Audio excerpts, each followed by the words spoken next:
Om Swastiastu, selamat siang, perkenalkan nama saya Niko Mahayu Pratiwi, saya nomor absen 6 dari kelas 5 BMBP Politeknik Negeri Bali. Hari ini saya akan menyampaikan materi tentang pengendalian operasional pembelian dan juga persediaan untuk mata kuliah operasional hotel dan restoran. Kali ini saya mengambil contoh di Hotel Hanging Gardens of Bali.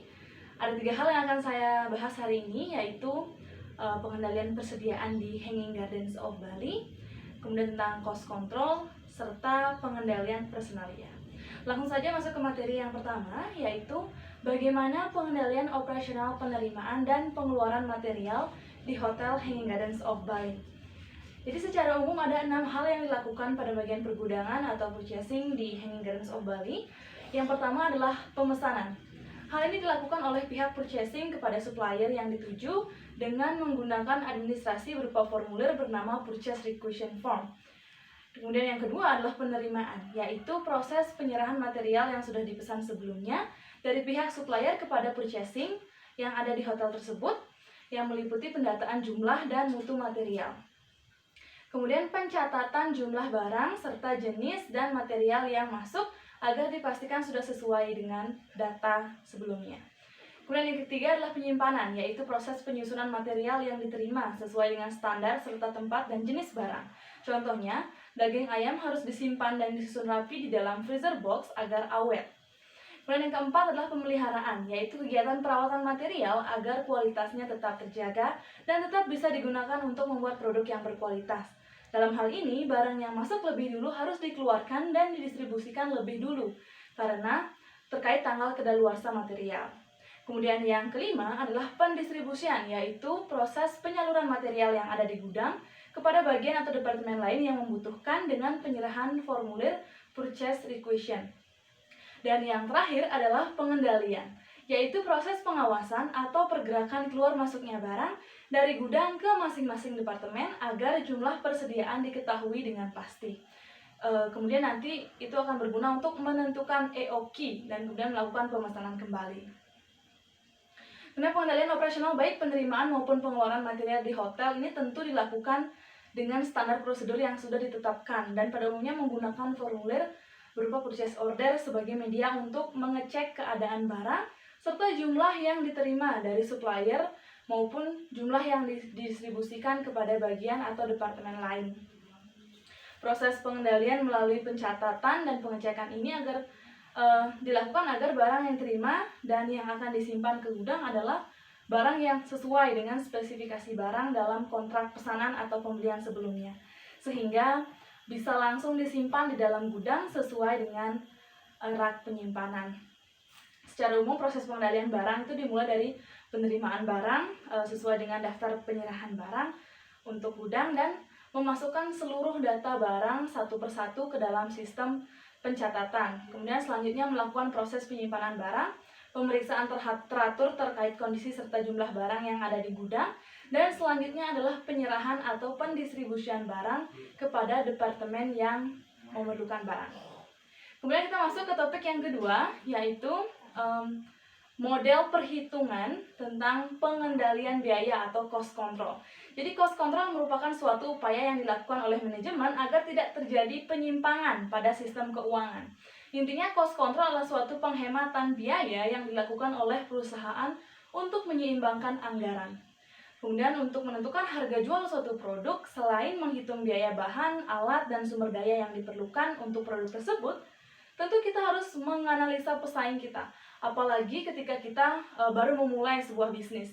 Jika kita mematok harga atau target untung yang terlalu tinggi, bahkan lebih tinggi dari pesaing di sekitar kita, tentu akan sulit untuk mendapat pelanggan. Sehingga akan lebih baik untuk menciptakan trust atau kepercayaan pelanggan, kita perlu mematok harga yang sesuai dengan kualitas dan kondisi pasar.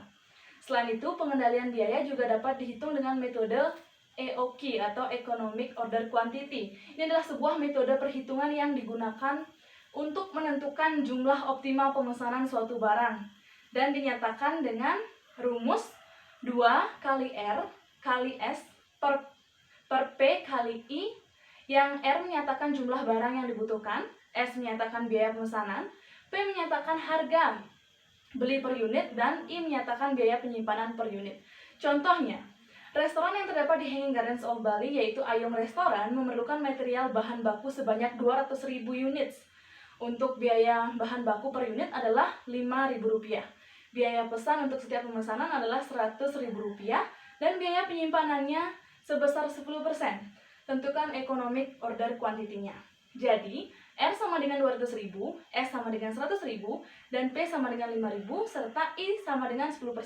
Maka akar 2 dikali 200.000 dikali 100.000 per 5.000 dikali 10% adalah akar 80 juta. Dan akar dari 80 juta adalah 8.944. Jadi, jumlah pemesanan optimal dari Ayong Resort adalah 8.944 units.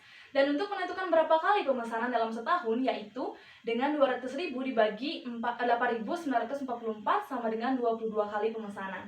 Dan jika dalam satu tahun ada 360 hari, maka dibagi 22 sama dengan 16. Jadi untuk memenuhi kebutuhan Ayong Restoran, harus memesan bahan sebanyak 22 kali dalam setahun, setiap 16 hari dan dengan jumlah 8.940 units setiap kali pemesanan.